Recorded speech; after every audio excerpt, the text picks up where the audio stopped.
బాసర దగ్గర గోదావరి మహోగ్ర రూపం దాల్చింది. రైల్వే బ్రిడ్జిని తాకింది గోదావరి వరద ప్రవాహం. ముందు జాగ్రత్తగా పలు రైళ్ల రాకపోకల్ని రద్దు చేశారు.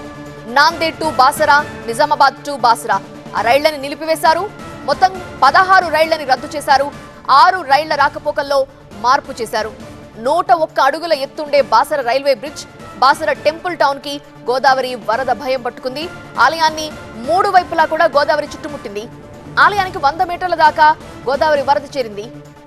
వరదలు చిక్కుకున్న 75 మంది భక్తుల్ని ఇప్పటికే ఎస్డీఆర్ఎఫ్ సిబ్బంది రక్షించారు. బాసరకి ఇప్పుడు ఎవరూ కూడా రావద్దు అని భక్తులకి అధికారులు సూచిస్తున్నారు.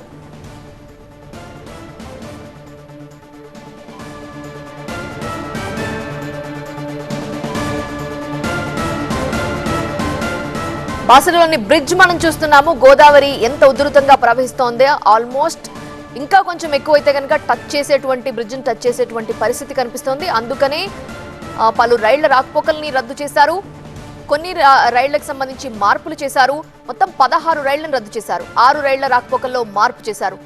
101 అడుగుల ఎత్తుంటుంది Basara railway bridge. Basara temple town కి ఇప్పుడు గోదావరి వరద భయం పట్టుకుంది. ఆలయానికి కూడా 3 వైపులా గోదావరి చుట్టుముట్టింది. ఆలయానికి 100 మీటర్ల వరకు కూడా గోదావరి వరద వచ్చేసింది. ఆ బ్రిడ్జ్ దగ్గర వరదని మీరు చూస్తున్నారు, ఎంత పై వరకు కూడా వచ్చేసిందో. అందుకనే జాగ్రత్తగా ఉండాలని చెప్తున్నారు. ఎవరు కూడా అటువైపు రావద్దంటున్నారు. బాసరకు కూడా, ఆలయానికి కూడా భక్తులు ఎవరు రావద్దని అధికారులు హెచ్చరిస్తున్నారు.